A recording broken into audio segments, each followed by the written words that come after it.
Hi! Welcome back ulit sa ating YouTube channel. Sa video na to, ibabahagi ko sa inyo ang 7 architect secrets na makakatulong para gawing maaliwalas, magaan, at magmukhang malaki ang maliit mong bahay.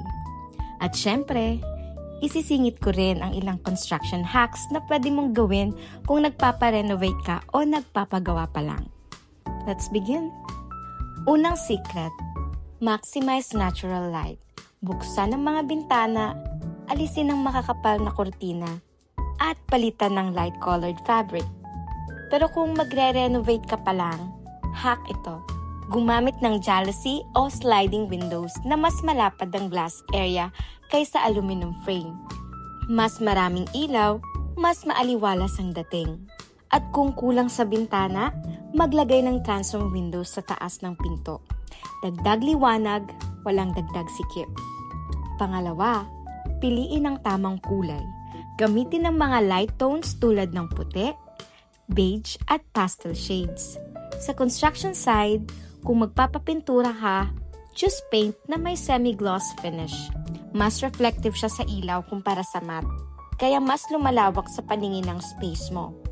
Maliit man ang bahay, basta maliwanag at malinis tignan. Pangatlo, smart furniture choices. Mag-invest sa mga multifunctional furniture gaya ng sofa bed, foldable table, at storage bench. Construction hack.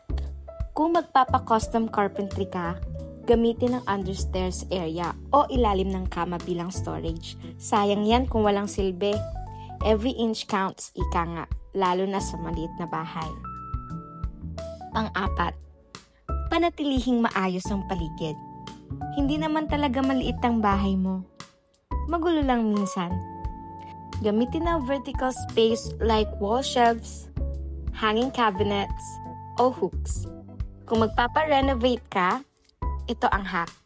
Gumamit ng flash-type cabinets or recessed shelves sa dingding para hindi nakauslit.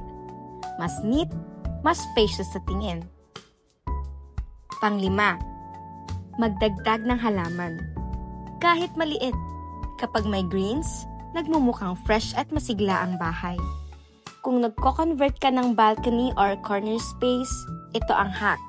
Gumamit ng vertical garden panels o hanging planters. Tipid sa floor space pero ang ganda sa mata. At bonus, nakakatulong sa air quality. Pang-anim, lighting tricks. Gamitin ang warm white lights para cozy at soft sa mata. Construction hack.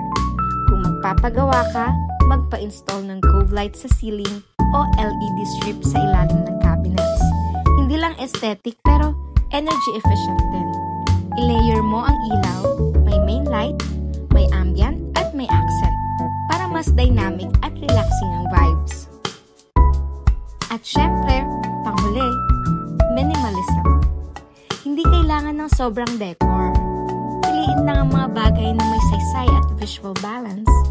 Kung nagre-renovate ka, hack ito. Panatilihin ang straight lines at neutral finishes. Mas clean, mas timeless. Remember, less clutter, more calm. Kaya tandaan, hindi kailangan ng malaking bahay para maging maganda. Ang kailangan mo lang ay tamang liwanag, maayos na kulay at konting construction diskarte. Ito ang aking architect secrets. Kung gusto mo pa ng ganitong home hacks, huwag kalimutang mag-like, mag-comment at mag-subscribe. See you sa next video!